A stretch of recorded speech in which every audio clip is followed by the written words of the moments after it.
This is the reloadable film camera from Prism Lens FX. It shoots 35mm, has a magnet mount filter system, and I'm going to walk you through everything you need to know from loading your first roll of film, rewinding your film, different unique features that are unique to this camera, and overall just cover tips and tricks to ensure you get the best results. If you want to just skip ahead to a specific part, maybe you just want to learn how to load the film, rewind, or anything, I've got a visual index on screen, kind of like the chapters in front of the book. You can skip ahead to these time codes if you want to see one part in particular. Otherwise, if you just want to watch the whole video in its entirety, I'm going to cover everything you need to know. First off, if you are new to film photography and you've just picked up or are looking to pick up this camera, but don't really know where to buy film, if you're fortunate enough to live in cities like Los Angeles or New York, major cities still do have film labs where you can purchase film in person. But don't worry, no matter where you're at, there are sites like Autorama or B&H Photo where you can buy Kodak, CineStill, Fujifilm. You can still buy film online. It'll be shipped directly to your house. So just keep that in mind if you're like, oh shoot, I don't know if there's a film lab in my town. There's ways to still buy, and I'll cover it later, process, develop, and scan film, even if you don't have a lab in your town. So naturally with a point and shoot camera, it's, like I said, a point and shoot. There's no settings, there's no dials. The focus is locked at 4 feet to infinity. The aperture is locked at f8. The shutter speed is locked at 1/120. So really the only things that are going to affect the exposure of your image is one, using or not using the flash, which I'll cover later, but the film speed you choose. Depending on your lighting environment, certain film speeds, which I'll cover, look and will yield better results. And if you don't know what film speed is, it's like the ISO on your digital camera, but for film, it's basically on the film. So this film is Portra 400, which is basically an ISO 400 film. You have 800, this is a CineStill 800T. I've got a Portra 160. So all of these different ISOs kind of correlate to certain lighting environments, which I'll cover here in a moment, that will ensure the best results. All right, so to start, if you're shooting in bright, sunny day exteriors, maybe you're taking this film camera on a road trip down to the beach, down to the lake, and it's just gonna be bright sun, not a cloud in the sky, I would recommend using a film like Portra 160 or a 100 speed film. This is basically gonna be a very low ISO. It's gonna have very low or minimal film grain. So it's gonna be a very clean image.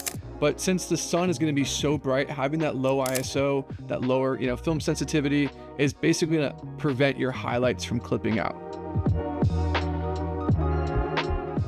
If you're shooting maybe outside in the shade, maybe it's kind of a gloomy, overcast day, I would say Portra 400 is a good speed of film because it gives you a little bit more extra boost in the exposure. That way, if you are shooting in sort of mixed lighting environments, maybe in like a shaded environment under a tree, or it's like I said, gloomy or overcast, 400 is a great speed to use for that lighting environment. And lastly, if you're shooting indoors, maybe at a concert or at a basketball game, shooting at 800 speed film in combination with the flash is something I'd recommend. Like I said, the settings are locked in this camera, right? So it being an f8 lens, it is pretty stopped down. It's stopped down, that way everything's kind of in focus, right? So you have that deep depth of field, but it obviously, as far as low light goes, isn't ideal. So if you are shooting in a darker interior, moodier environment, I really recommend using the flash, and the 800T or 800 Portra, any 800 speed really, will give you that extra sensitivity for low light. All right, so let's get started. I'm gonna load the first roll of film with you. Feel free to follow along or pause if you want to load the film camera and just kind of make sure you're following all the steps properly. So first thing is you'll see this little latch here. Basically, by pushing this latch, it'll open up the back door to the film camera. You only want to do this 2 times. Before you put a film roll in and after you fully rewound your film, which I'll cover here in a little bit, because opening this in the middle of your roll will completely flash whatever film is obviously shown right here. So something to be mindful of. All right, so the next thing we're gonna do is you'll kind of see there is this mechanism right here that engages the film.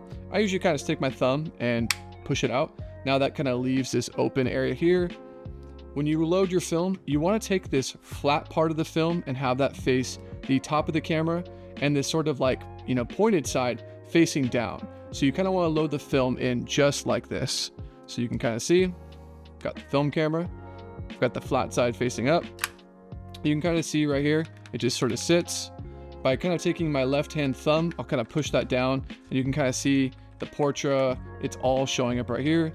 While holding that down, I'll push this top part right here down. And if it kind of doesn't go all the way down, you can kind of fiddle it. You want this to be flush at the top, and this basically is engaging, this mechanism is holding the Portra 160 in place, or whatever roll of film you have.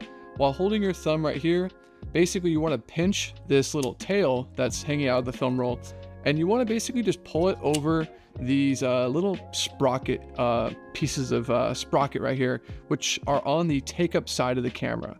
These sprockets, as you wind the film or advance your film after taking photos, is basically going to take the film up on the one side until you've shot out your whole roll, and then as I'll cover later, you'll rewind it all back onto your roll. So you kind of want to just pull the film over, not too much. If you pull it too far out, it's going to be really hard to handle. You just want the film to kind of be going down into that little slot, and it's pretty straightforward. Honestly, without doing too much, I'm just going to turn this dial, and look, it already caught. You can kind of see it's already spinning.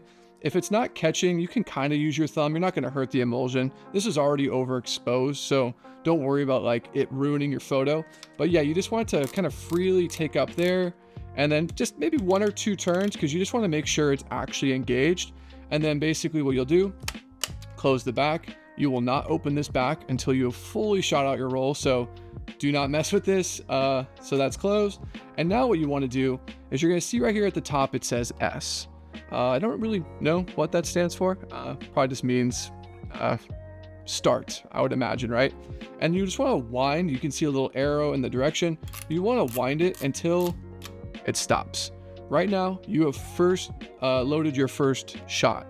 I, out of good habit, just burn that first photo, because you really do want to kind of push enough of the film past that was already overexposed. So I'd hate for you to, basically take your first shot and it was already one that was, shown to the light as you were loading it. So I'll load it, and then boom, you'll see right here, it says 1. That means you're on your first shot and you're good to go. The next feature is probably the feature we're most proud of, and what's really unique to this camera system is the magnet mount.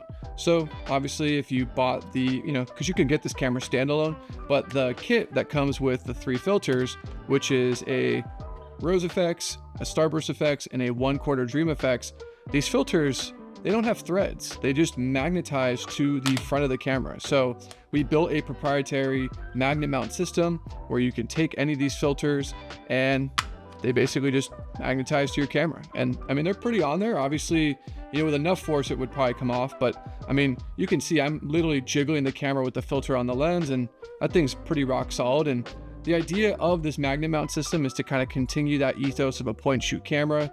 Point and shoot is just take up the camera, boom, fire, and you're not fiddling with settings. And I feel like sometimes with filters, when you have to thread it on and unthread it, you're losing time or missing moments. So by being able to kind of bring over a mag mount system, is you can interchange filters with the same ease that you would normally experience while shooting with a point and shoot camera.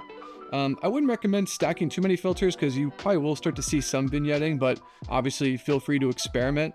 But obviously 3 different filters, you can kind of carry in that in-camera effect look on film, which we're really excited about.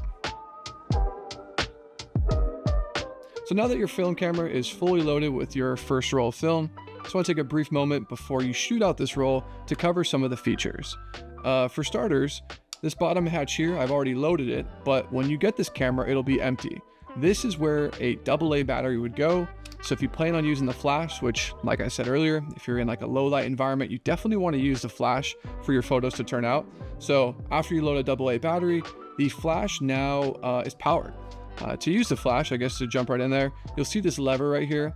And by default, you'll see this like flash with an X through it, meaning the flash is off.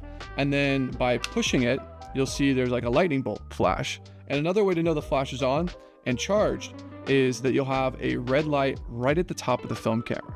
If you don't see the red light, your AA battery is probably dead, or it just takes a moment for the flash to charge up. But now with the red light on, I can take a photo, and it might take a moment for it to kind of reach depth. It already just turned on. It takes like 3 to 5 seconds, so you can't just like burst. You know, after 3 to 5 seconds, you'll have another charge. So if you wind up the film again, boom, it's good to go. So that's the flash, and it's a AA battery, so it should last a while. But in the event you're not seeing it firing, it probably just means your AA battery died. So this next part I'm actually going to cover is rewinding your film once you've reached your last shot back onto the film roll.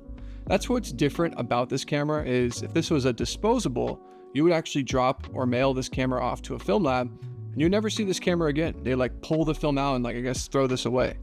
This being a reloadable means that you can rewind the film back onto its original spool and essentially just drop this off at the film lab, and you can just keep using this camera, roll after roll, again and again. So the first step to rewind your film, and you'll probably notice it too, if you can't advance this anymore, that means you've reached exposure 36, or the last frame of film, and basically there's no more film to take up on the take up side. So that means you have reached the end of your roll, and essentially what you need to do is underneath the camera, you'll see this button. Really try your best not to fiddle or touch this button during shooting, because that completely releases a mechanism allowing the film to be rewound basically frictionless. Because right now, if I try to rewind this, it's gonna damage the camera. This is where I think a lot of people could make mistakes, is they see, oh, okay, there's the arrows, let me rewind it. And right now it's fully engaged on the take-up side of the camera, meaning that if I were to turn this, it's gonna tear the sprockets and probably damage the camera as well. So kind of like a car, you have to put this take-up side in neutral. And the best way to do that is just by holding this button. You can sometimes get away with just pushing it once, but sometimes it can kind of disengage. So basically what I like to do is I'll press it. So my finger, my little pointer finger here, as I kind of pinch the camera, my pointer finger is pushing it all the way down. And now I want to turn this basically, clockwise, and you can kind of see the arrows too. And I'll kind of stop talking so you can hear what it sounds like.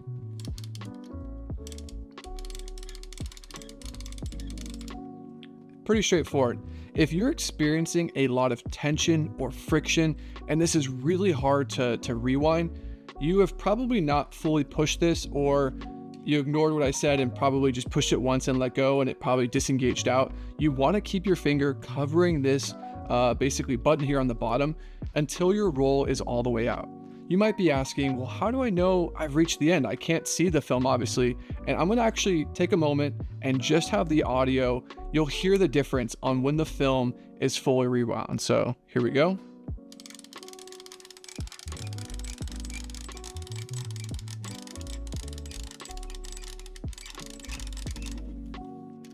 See how it's silent?